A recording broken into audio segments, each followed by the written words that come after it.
બનાસકાંઠા જિલ્લાના Vadgam police station વિસ્તારમાં 6 તારીખના દિવસે ધનપુરા ગામ ખાતે એક પાલી રાજસ્થાનનો એક ભિક્ષુક પરિવાર ત્યાં જગ્યા પડાવ રાખીને રહેતો હતો.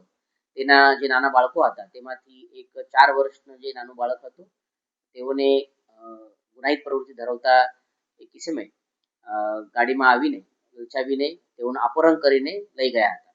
તે પછી પોલીસને આ બાબતે માહિતી મળ્યા પછી અમે ઓપરેશન દેવનો શરૂઆત કરી.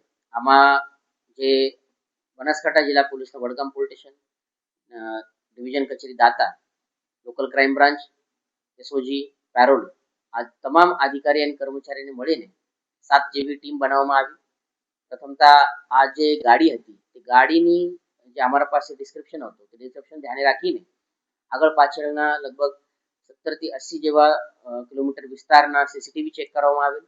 આ સીસીટીવીના માધ્યમથી ગાડીના ડિટેલ મેળવીને પછી સર્ચ ઓપરેશન હાથમાં ધરવામાં આવેલ અને ગણતરીના કલાકમાં 4 કલાકમાં આ બાળકને અને આ આરોપીને પકડવામાં આવેલ. બાળકને રિકવર કરીને તેના જે મા પિતા છે તેઓને પણ સોંપવામાં આવેલ છે.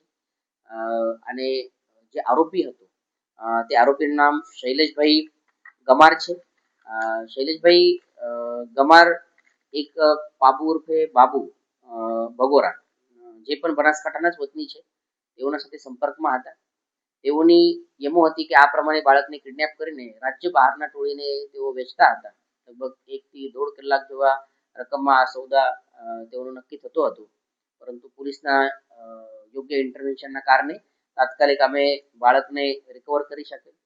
આના પહેલા પણ આ શૈલેષભાઈ દ્વારા એક નાની બાળકીને 1 મહિના પહેલા 1 લાખ રૂપિયામાં વેચવામાં આવેલ છે. તેઓ બાબતે પણ તપાસ અત્યારે શરૂ છે. તેઓ જે લોકો સાથે સંપર્કમાં હતા રાજ્યના બહાર, તેના બાબતે પણ ઇન્વેસ્ટિગેશનમાં તપાસ શરૂ છે અને આવનાર સમયમાં જે તપાસ થશે તેમાં હજુ પણ અટકાયત કરવામાં આવશે. આપના પોતાના પ્લેટફોર્મ લલકારને લાઈક કરો, ફોલો કરો, સબસ્ક્રાઇબ કરો અને શેર કરો.